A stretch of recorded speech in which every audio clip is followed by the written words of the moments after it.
दुनिया में ज़्यादा से ज़्यादा लोगों ने इसलिए संसार भर में झगड़े इकट्ठे कर रखे हैं क्योंकि वो लोग स्थिति को समझने के लिए तैयार होते नहीं और प्रतिक्रिया तुरंत देते हैं। बहुत लोगों को बहुत जल्दी गुस्सा आ जाता है और दूसरे को बोलेंगे तुम बने रहो धर्मात्मा। भीम को बहुत गुस्सा आता था, कृष्ण भगवान को बोलना पड़ता था, गदाधारी भीम शांत शांत शांत शांत, हर समय गदा लेकर के कंधे पर सवार हो जाते हो।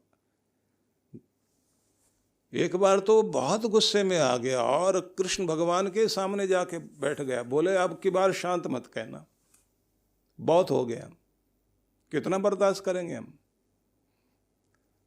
कृष्ण भगवान मुस्कुराए और बोले देखो संभाल कर रखो इस क्रोध को, इसकी जरूरत पड़ेगी, वक्त दिखाई दे रहा है ऐसा। आने वाले वक्त में, आने वाले समय में तुम्हारे क्रोध का प्रयोग होगा। उस समय हो सकता है तुम में से कोई वैराग्य की बात करने लग जाए, लेकिन भीम तुम उस समय वैराग्य मत करना, वैराग्य की भाषा मत बोलना। जब सर्जरी करने का मौका आता है डॉक्टर को, तो उस समय तो पूरी अच्छी तरह से देखना पड़ता है कि सिर्फ इतना ही काटना नहीं, जहाँ तक भी रोग फैला हो उसकी जड़ें हों सारी समाप्त करनी पड़ती है, तब जाके व्यक्ति सुरक्षित होता है। तो अपने गुस्से को भी संभाल के रखना, कब इस्तेमाल करना कब नहीं करना। इसलिए मुझे अरस्तु की वो बात बहुत पसंद है कि गुस्सा तो बहुत लोगों को आता है, पर कहाँ करना चाहिए, किस पर करना चाहिए, कब करना चाहिए, कितना करना चाहिए और उसका रिजल्ट क्या निकलना चाहिए, जिसको ये समझ में आ गया तो उसका गुस्सा भी उसको दुनिया में ऊंचाई पर पहुंचा देगा। प्रतिक्रिया देना तो आदमी के अंदर अपने आप उठती है बात। तो एक संपदा मानी गई हमारे यहाँ कि प्रतिक्रिया एकाएक देने के लिए तैयार मत हो जाओ, थोड़ा सा समझो, शांत हो और उतनी मात्रा में दो जितनी मात्रा में जरूरत है। ये नहीं कि किसी ने उंगली दिखाई और आप हथौड़ा लेके चल पड़े उसके पीछे। तो भगवान श्री कृष्ण ने कहा कि तू मेरा प्यारा है तो मैं तुम्हें श्रेष्ठ और परम रहस्यात्मक वचन कहूंगा, फिर से सुन। तो अर्जुन इस बार बहुत शांत और स्थिर होकर बैठा और यहाँ से जो कृष्ण भगवान ने कहा वो एक ऐसा श्लोक है जो मजे की बात है कि 18वें अध्याय में भी आया, 90वें अध्याय में भी आया। उसका मतलब यह है कि कृष्ण भगवान को वो श्लोक बहुत पसंद है, वो संदेश बहुत पसंद है, या ऐसे समझ लीजिए कि सबसे अधिक महत्व जिस पर वो देना चाहते थे वो वही है। अब उसकी थोड़ी सी चर्चा करें हम लोग, लेकिन उससे पहले मैं आपको एक बात कहना चाहता हूं जो बहुत ही महत्वपूर्ण है कि भगवान और गुरु, कभी माता और पिता भी ऐसा करते हैं। भगवान को भी इसलिए माता पिता ही कहा जाता है, गुरु नाम गुरु कहा जाता है, कि समझाने के बाद फिर भी एक बार कहते हैं कि चलो अपनी इच्छा पूरी करो, जो तुम्हारी मर्जी में आए वैसे कर लेना। मेरा काम था, मैंने समझा दिया, मैंने कर्तव्य पूरा कर दिया। लेकिन फिर से प्यार उपजता है, और प्यार उपजता है तो फिर वो कहते हैं कि मेरे भोले बच्चे, फिर से तुम्हें अपनी जिंदगी का सार बता देता हूं, क्योंकि मैं तुझे बहुत प्यार करता हूं। मेरी ये बात तो याद रखना, मैं तुम्हें प्यार करता हूं इसलिए तुम्हें बता रहा हूं। अब दूसरा कोई उस बात को समझे ना समझे, लेकिन माता पिता गुरु वो तो बहुत प्रेम से समझाने की चेष्टा करते हैं।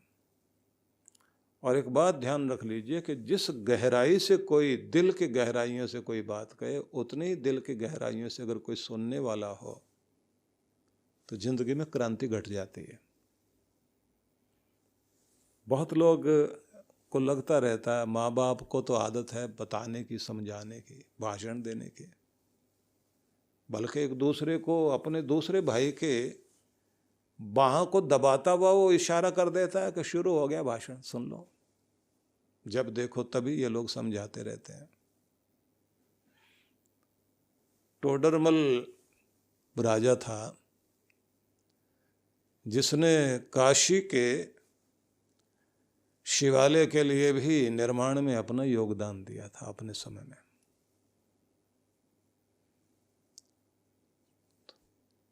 वो एक बार अपने घर में बहुत रो रहा था बैठा हुआ, क्योंकि उसकी माँ मर गई थी और माँ भी 90-95 साल की थी। तो उसके मंत्रियों ने आके समझाना शुरू किया, महाराजा इससे ज़्यादा माँ को रोका जा नहीं सकता था, इतनी बूढ़ी हो गई थी, देह उनकी खराब होने लगी थी, और फिर आपके पास कौन नहीं है, सब कोई तो है ना। एक माँ के लिए इतने परेशान मत हो, राजकाज छोड़ के बैठ गए हो, और इतना बलशाली राजा, तो आपको भावुक नहीं होना चाहिए, बहुत इमोशनल नहीं होना चाहिए।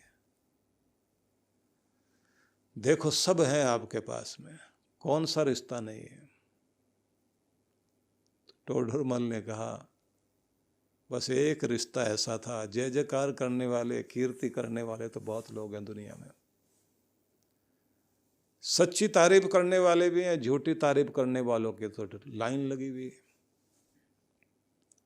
मेरी माँ मेरे नाम के आगे कभी भी कोई बहुत बड़े बड़े शब्द नहीं लगाती थी, बल्कि ऐसा बोलती थी, ऐसा तो कोई बोल ही नहीं सकता, मुझे देख के बोलती थी टोडू आ गया बेटा। और मुझे ऐसा बोलने के बाद में फिर कहती थी कुछ खाया नहीं खाया, सबके लिए जीता है, अपने लिए भी कभी जी, कभी हंस बोल लिया कर, कभी शांत बैठ लिया कर,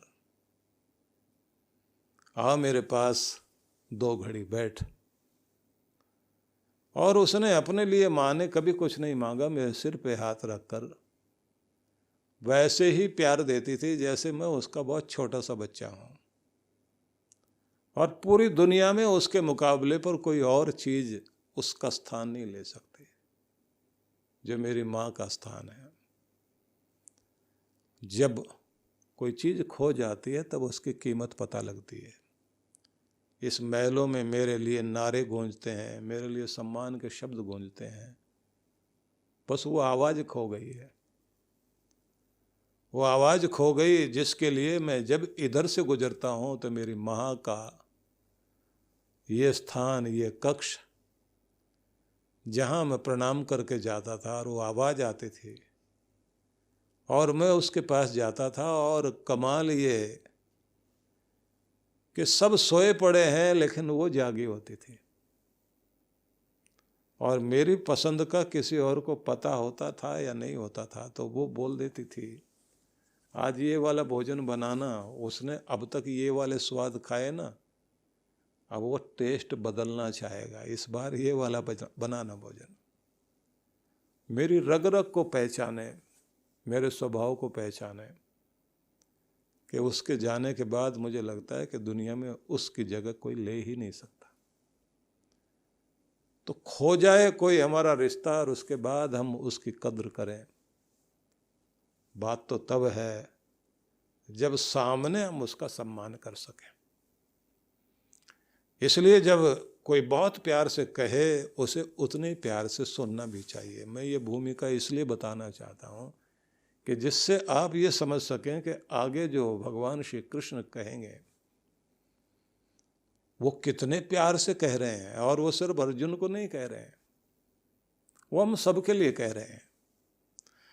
सबके लिए इसलिए कह रहे हैं कि भगवान केवल अर्जुन को प्यार करते हैं ऐसा नहीं है, आप सबको प्यार करते हैं, इस दुनिया में रहने वाले हर व्यक्ति को प्यार करते हैं।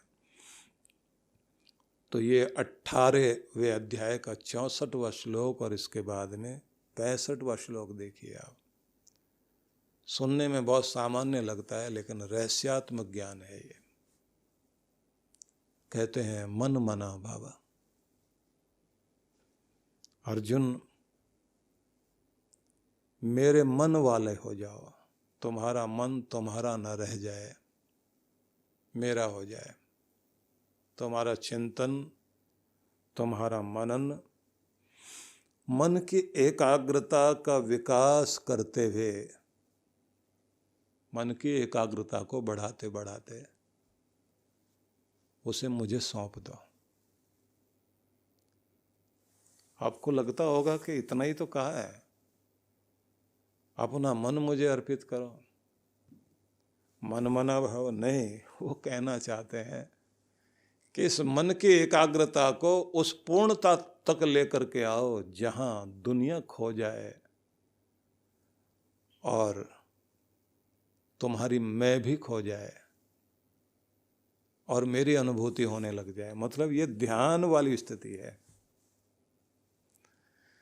इसलिए ध्यान में ये बात महत्वपूर्ण होती है कि मन ही आपकी दुनिया है, मन में ही सारी दुनिया बसी हुई है। मन खो जाए तो दुनिया खो जाती है और दुनिया का मालिक उसकी अनुभूति होने लग जाती है।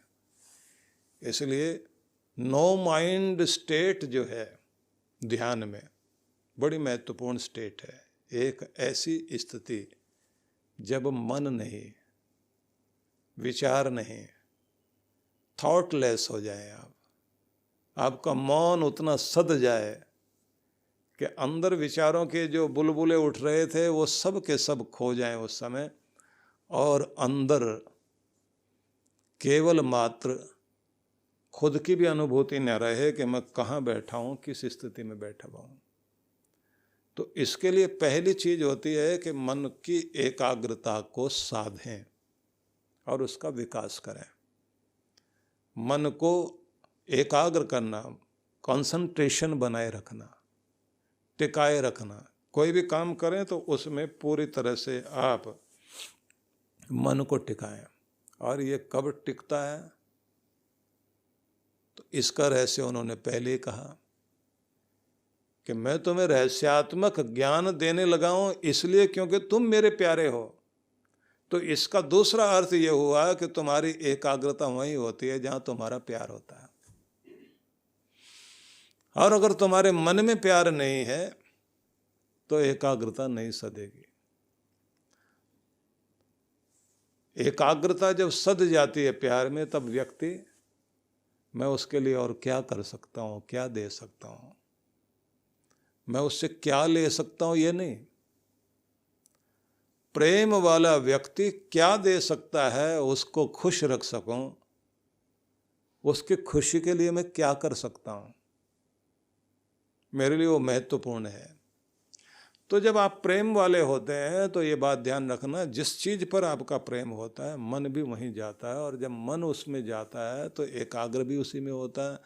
और मन की एक स्थिति होती है जिसे कहते हैं मन का लीन हो जाना, तल्लीन हो जाना, खो जाना। तत्लीन, तल्लीन, उस वस्तु में जिसे आप प्यार करते हैं उसमें आप खो जाएं तो उसे आप कहेंगे तल्लीन होना, उसमें लीन हो जाना, उसमें विलीन हो जाना। जैसे पानी पानी में मिलकर एक हो जाता है, ऐसे आप अपने आप को लीन कर दें, उसमें जुड़ जाएं और उसके हो जाएं। तो मन भगवान के प्रति प्रेम वाला हो और उसमें खो जाए, परमात्मा में समर्पित हो जाए। तो दूसरा भाव इसका यह है, अपना मन मुझ में अर्पण करो, मेरे नाम रूप गुण मेरी महिमा का चिंतन करते हुए मुझ में लीन होने की चेष्टा करो। इसे कहा जाता है बाह्य पूजा करते हुए भगवान का नाम जप करना, उसका नाम जपते जपते उसके गुणगान को गाते गाते उस स्थिति में पहुंच जाना जहां से प्रेम उत्पन्न होता है। किसी की तारीफ सुनते सुनते हमें उसके प्रति लगाव होता है, उसके प्रति आकर्षण जागता है, और जब वो प्रेम जागता है तो वो हमें उसके निकट लेकर जाता है। तो उन्होंने कहा मन मना भाव, मेरे मन वाले हो जाओ, अपना मन मुझे अर्पित करने वाले बन जाओ। तो उसका मतलब ये भी है कि अपना मन मुझे अर्पण करो। तो भगवान ने न तन, न धन, न वस्तु, न पदार्थ, न नाम मांगा कि तुम्हारा नाम खो जाए। उन्होंने सिर्फ इतना ही कहा कि बस तुम तन नहीं, धन नहीं, मन दो मुझे। और इसलिए कृष्ण भगवान को एक और नाम से पुकारा जाता है जो मन को मोह ले, मन मोहन, जो मन को मोहता है। तो कुछ लोगों ने एक शब्द जोड़ दिया भगवान के नाम के आगे, कृष्ण भगवान के नाम के आगे, चित्त चोर।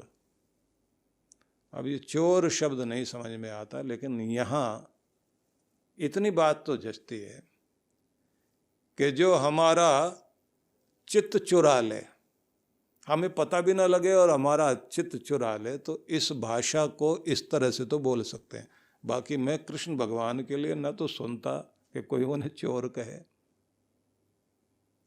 कि यहाँ तो ये भी चोर, वो भी चोर, और यहाँ ये होते हैं, वो होते हैं। ऐसे पता नहीं तरह तरह के गाने गाते हैं लोग। हमारा आदर भी अपने गोविंद के लिए है, हमारा मान भी गोविंद के लिए, हमारा प्यार भी गोविंद के लिए है, हमारा समर्पण भी उनके लिए है।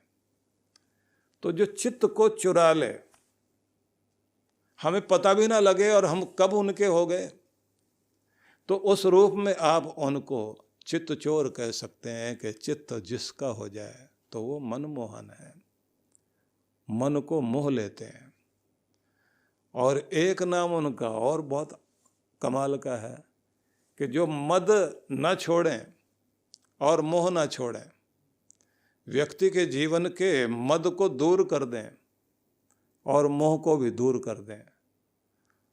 तो मोह और मद, ये दो शब्द जो हैं बहुत ही अद्भुत हैं, क्योंकि व्यक्ति के जीवन में बड़ा अलग तरह का प्रभाव लाते हैं। मोह भी हो और मद भी हो तो व्यक्ति जो है वो फिर भगवान का नहीं हो पाता। तो कृष्ण क्या है? मद न मोह न। जिनके पास न मद है न मोह है, और है तो क्या है? केवल प्रेम है, तो चित्त चोर है। तो इसलिए उनको बोलते हैं मदन मोहन। काशी में मदन मोहन मालवीय जी का नाम भी ध्यान में आता है। बहुत प्यार वाले, बहुत ज्ञानी, बहुत ध्यानी, देश और धर्म के लिए, समाज के लिए जितना कुछ किया, सनातन संस्कृति को जीवित रखने के लिए उनका योगदान बहुत अद्भुत है। तो आज का समय तो संपन्न हो रहा है, फिर आगे की चर्चा में हम लोग शामिल होंगे। और सबको मेरी बहुत बहुत शुभकामनाएं।